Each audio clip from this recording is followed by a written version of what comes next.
Hello and welcome to the Wellness Connection podcast. I'm your host, Fiona Kane. Today I'm going to be revisiting a topic I have talked about before, but it's something I see so commonly that it's worth talking about again. And it's in regards to digestion. So, a lot of people have reflux and indigestion and all sorts of digestive issues. And they're always looking for the thing to fix it, whether it be, is it probiotics or is it prebiotics or is it this food, that food, FODMAPs diet, whatever. And while all of those things may have their place, sometimes it's, bring it back to basics and talk to people about not just what they eat or what they consume, but actually how you eat. And a lot of people just do not realize that that is just as important as what you eat, how you eat. So that's what I'm going to be focusing on today, the strategies that you can use to really support your digestion. And you might find it really reduces that reflux, indigestion, or any of those kinds of symptoms you might be having. So it's important to understand that, and I've talked about this in lots of different contexts before in regards to the nervous system, but there's two main modes of the nervous system. So there's fight or flight or rest and digest. When we're in the fight or flight mode, which a lot of people would recognize and know as the stress mode, when we're in that mode, what happens is because your body is preparing you to deal with a threat, so you might have to perform or you might have to run and fight the bear or run away from the bear, whatever it is. If your body thinks you're going to become lunch, it does not care if you digest lunch. So another way of saying that is your body will stop making digestive enzymes and stop doing its digestion. So it's that's why you will feel quite sick sometimes if you have a shock or if something upsets you. If you're kind of going to that stress mode, you'll feel quite sick because there's just no circulation going to your digestive system and you're not making digestive enzymes. And so when we eat when we're in stress mode, we often can't digest that food. So you're not making the enzymes, the food sits in your stomach for way, way too long. And then what happens is it starts coming back up again. So you might have reflux and digestion symptoms or it just sits for so long that you're uncomfortable and really you just end up with this really sluggish digestive system. Or on the other hand, maybe your body just pushes it straight through because it just can't deal with it. So it might be the opposite of that, where you're running to the bathroom. So it's important to understand that many people, we eat when we're in this stress mode.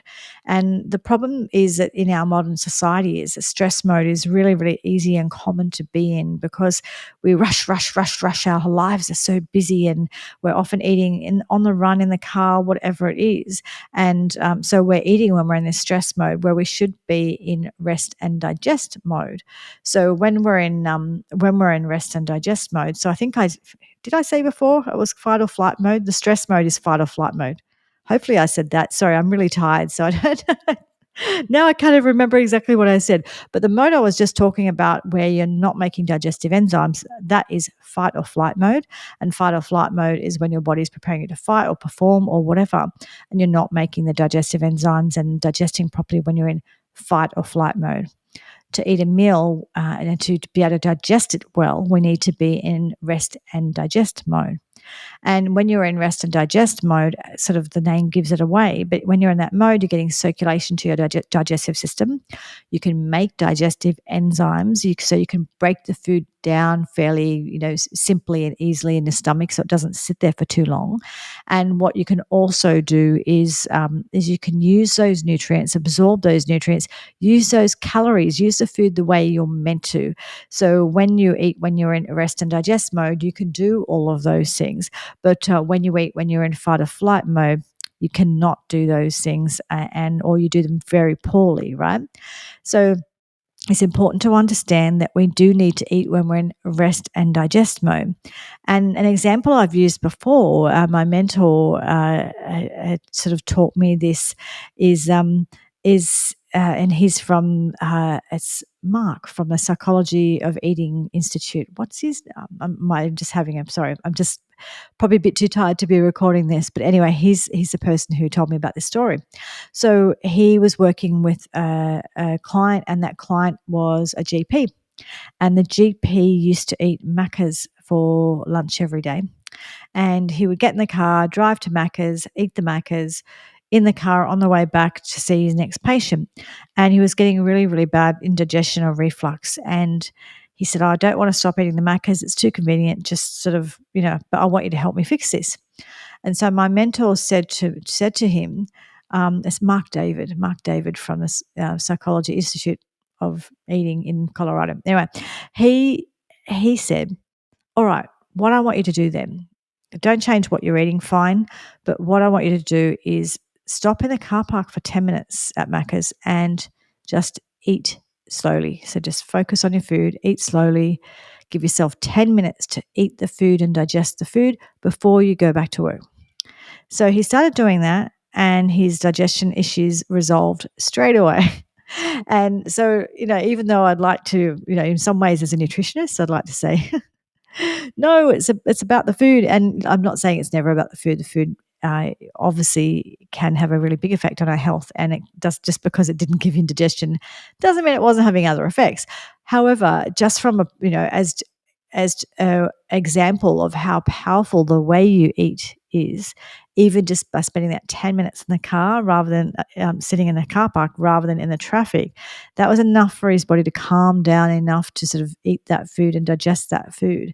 And funnily enough, apparently a few weeks later, he came back and said he'd stopped eating the Maccas. And he said, why? It was because he said when he slowed down, he didn't enjoy it so much. So that's kind of another part of this topic, really, but it's eating consciously. Because when you eat consciously, we rarely throw down garbage down our throat all the time, and in large amounts when we're really conscious when we're eating. And you're really conscious when you're eating, when you're savoring those bites and really, really chewing well and all that sort of stuff. You do notice what you're eating more, and sometimes you don't enjoy things that you thought that you enjoyed.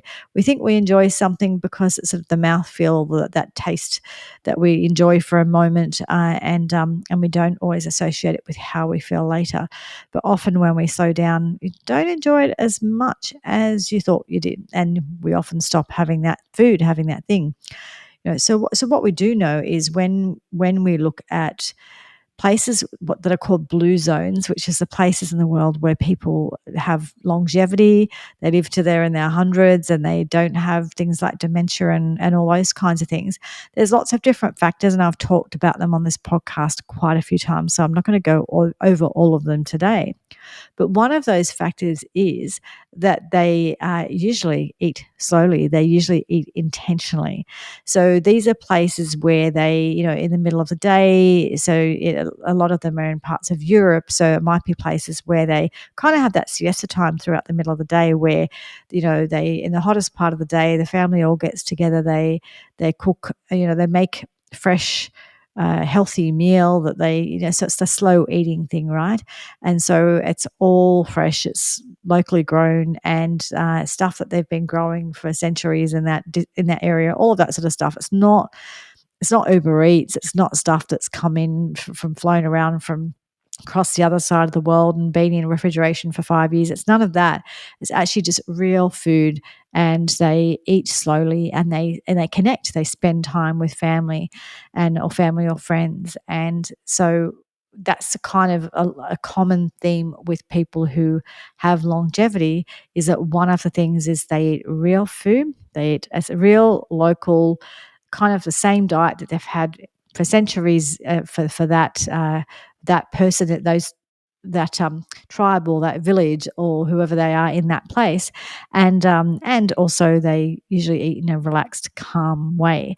So they're not eating in the traffic. They're not eating while they're reading, the scrolling through social media or watching the news or replying to all of their emails or doing the banking or whatever they're doing. They're actually just eating. They're either eating just quietly, just themselves, or quietly with whoever they're eating with, or having conversations, whatever, but it's in a relaxed way. So it's really, really important that we learn how to eat in a relaxed way, and that we see, many of us see excuse me, many of us see food as kind of something, I don't have time for that, it gets in the way, and I'll just quickly do it. I'm not going to take a full lunch break. What I'll do is at the end of my lunch break, I will bring back whatever it is I get and I will throw it down as I walk back into the office or the workshop or wherever you happen to work. A lot of us see food this way. We don't make time for it. We don't understand that digestion and what an important role it plays, because it's where you get all your nutrition, and your nutrition is what powers your energies, what powers you to grow new cells, powers your detoxification to work in your body, and all of the many, many things that nutrition does for you. Well, it happens through the food that you eat, but it's not just the food you eat. You have to not only eat the nutrition, the food that's got the nutrition in it, but you have to actually be able to digest it and absorb it, right? And so digestion is really important for that, and eating is really important for that. But I just don't think, I think in our society, it's like the 50 millionth thing on our minds, and we're kind of like, oh no, I've got to do this, I've got to get that done. And we're running from one thing to the next, and we just don't understand how important eating, not just what we eat is, but how we eat it. So we have to think of ways of slowing down when we eat. Now, ideally, you sit down with your family every night and eat a home cooked meal. Obviously, that's the ideal, and you're connecting with those people. But even if that can't work, if you can sit and be quiet for 10 minutes while you're eating, wherever you happen to be, if you can just make sure you're not putting the news on while you're eating, because that's just going to be reduce one stressor, because it's, what is it? If it bleeds, it leads kind of thing. The news can be quite graphic and quite stressful. So can scrolling, because scrolling is the same thing these days, because whether you absorb your news from YouTube or from the TV or from Facebook or wherever, news is news, right? And so often you can see things that are quite distressing or quite stressful. Finding out about what's going on in the world or possible wars or all those sorts of things aren't conducive to absorbing your nutrients well, digesting well. And one of the ways that you can change your body from that fight or flight mode into the rest and digest mode, and I have talked about this before as well, but it's a breathing technique where for 1 minute you breathe in for 4 seconds and out for 7 seconds. So it's in for 4, out for 7. And when you do that for 1 minute, which is 6 breaths, what you will find is it takes your body out of that fight or flight mode and puts it into a rest and digest mode. So that's kind of a useful trick to learn to do, to kind of slow yourself down and get your body prepared to eat. So even by doing that, just that one thing alone, like if you learn one thing, spending 1 minute just preparing your body, letting your body know it needs to be in rest and digest mode before you eat, that could make a huge difference to your health, to your digestion, reduce digestive symptoms, allow you to absorb your nutrients and use your nutrients and your calories properly. So just that one thing, even if that's the only thing you change after listening or watching this, is that you slow your body down, you do that breathing technique, 4 seconds in, 7 seconds out for 1 minute. It's just 6 breaths. So if you just practice that for 6 breaths, you're preparing your body for putting your body in rest and digest mode, and preparing your body to eat, digest, and absorb. So just that one simple thing can make a huge amount of difference. I would encourage you, though, like I said, you can do that one simple thing. That all alone will be very helpful. But yes, I would encourage you to think of other ways of eating in a relaxed and calm way. So anything that you can change, it might be the slightest thing that you can change. So it might even be when you're at work, you're used to eating over your computer when you're in your lunch break, and instead of doing that, go and sit in the park, or go and sit. If you have to go and sit in your car in the car park to get a quiet place, go and do that, or go and sit in the park or in their lunchroom or somewhere just away from your office space if you're the sort of person that sits over your computer while you're eating. Because, it's funny because I saw this change happening. I should have shown my age, but I was working in offices in the 80s and 90s and onwards. And in that time, I noticed that bosses started, a lot of some companies started providing lunch for their employees. I thought, oh, how generous that is. And then I realized what they were doing. They thought, well, if we spend, in those days it was $10. So if we spend $10 per person on lunch, then they won't leave their desk and they'll feel like they owe us and they'll stay at their desk and work harder and get work done.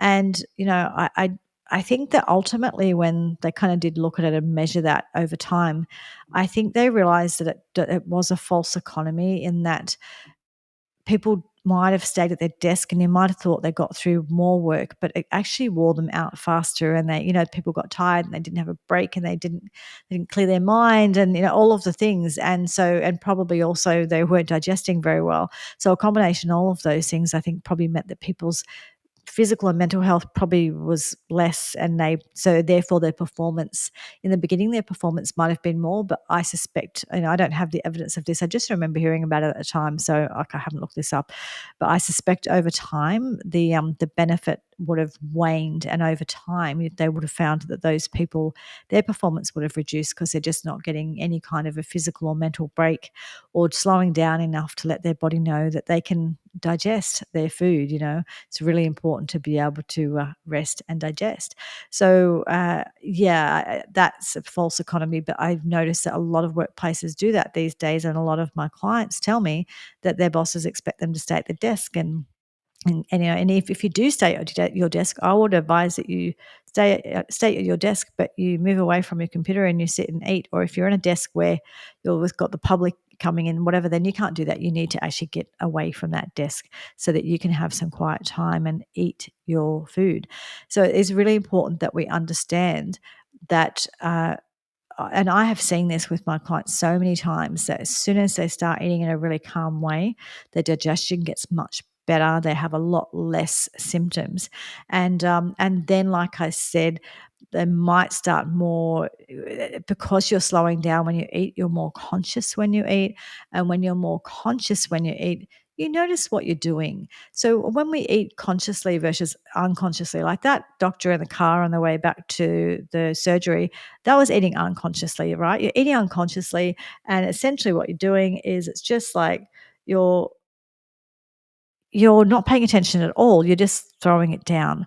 And when you're doing that, you're not really paying attention to what you're eating, either physically or psychologically. So you're not physically noticing it. You're not noticing how you're feeling, how it's affecting you, how you're getting tired, those sorts of things.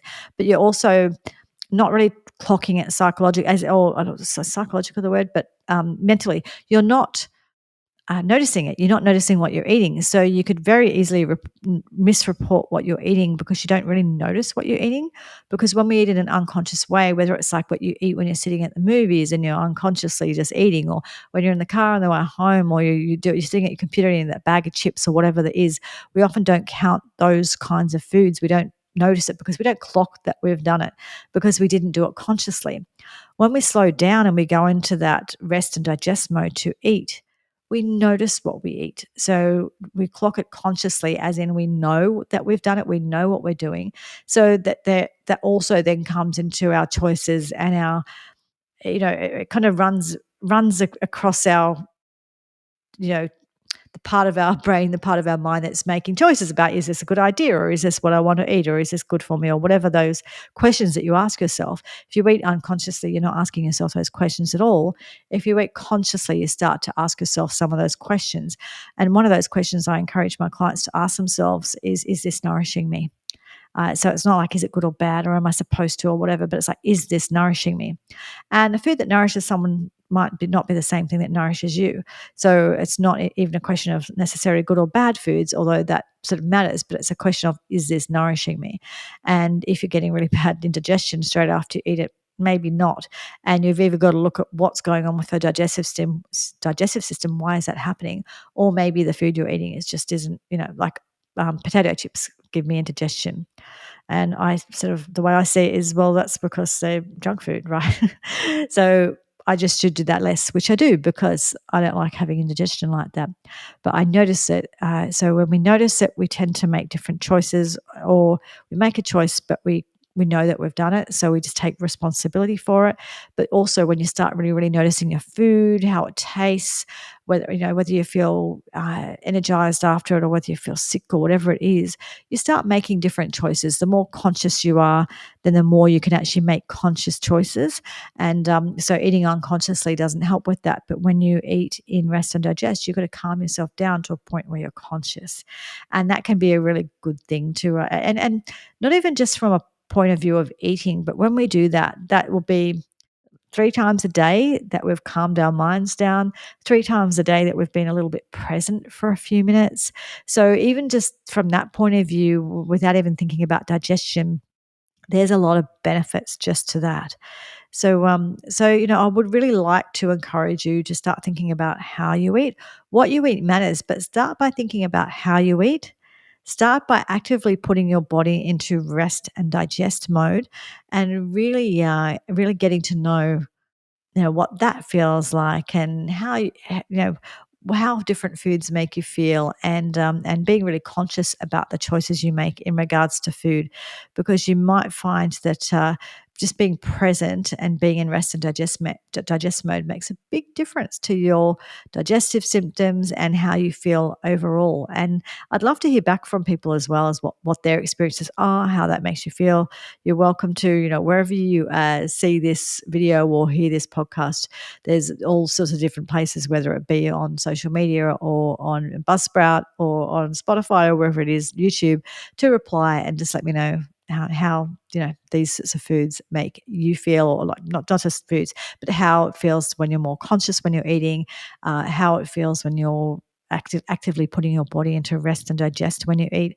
So I'd really love to hear your feedback of how that works for you and the experiences that you have. It really is important. Like I said, it's not just what you eat; it's how you eat. And knife and fork. Sit down, eat slowly, put your knife and fork down between bites. You don't have to throw it down. A lot of people who've been in, say, like the army or in boarding school or big families, they throw their food down and don't chew. It doesn't hit the sides. So obviously that's not great for your digestion. So you've really got to, be in rest and digest mode. Sit down with your knife and fork and put it down between each mouthful, and chew. Remember to chew. So many of us don't chew, or we have 3 chews and then swallow it whole. And then we wonder why we have a sore stomach, or why it's not going down. So uh, pay attention to these things and learn how to eat in rest and digest mode, and see what a difference that makes for your life. So I was a bit tired, and I hope I made sense and wasn't rambling too much. And anyway, I hope I'm pleased that, if you got benefit from this, if you've learned something in this episode, please like, subscribe, share, give me feedback, send the episode to family or friends, and or work colleagues, and rate and all of those things, rate and review. I'd really appreciate that to get this podcast out there more. Hope you have a wonderful week. And this is where I have real conversations about things that matter. And talk to you again soon. Thanks. Bye bye.